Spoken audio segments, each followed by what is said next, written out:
ആരെങ്കിലും പറഞ്ഞത് കേട്ട് ആരാധിക്കുന്നവരല്ല ഞങ്ങൾ അവനെ മഹിമ കണ്ട സാക്ഷികളാണ്. ഞങ്ങളുടെ കൂടെ നടന്ന യേശു ഞങ്ങളെ വിട്ട് സ്വർഗാരോഹണം ചെയ്തു. അക്ഷരികമായി യേശു ഞങ്ങളുടെ കൂടെ ഇല്ല, എന്നിട്ട് ഞങ്ങൾ അവരെ വിട്ടുപോകാത്തത് ഞങ്ങൾ അവന്റെ മഹിമ കണ്ട സാക്ഷികളാണ്.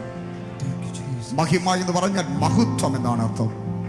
മഹിമ എന്ന് പറഞ്ഞാൽ ഗ്ലോറി എന്നാണ് അർത്ഥം. അവന്റെ മഹത്വം കണ്ട സാക്ഷികളാണ് ഞങ്ങൾ. അവരോട് ചോദിക്കാം, നിങ്ങൾ എവിടെ വെച്ചാണ് അവന്റെ മഹത്വം കണ്ടത്?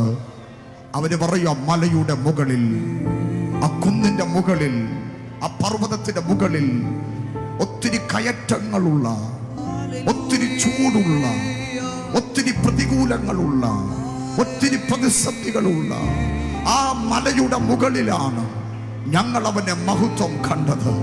ജീവിതത്തിൽ ആരെങ്കിലും ദൈവത്തിന്റെ മഹത്വം കണ്ടിട്ടുണ്ടെങ്കിൽ അവർ പട്ടുമെത്തയിൽ കിടന്ന് കണ്ടവരല്ല.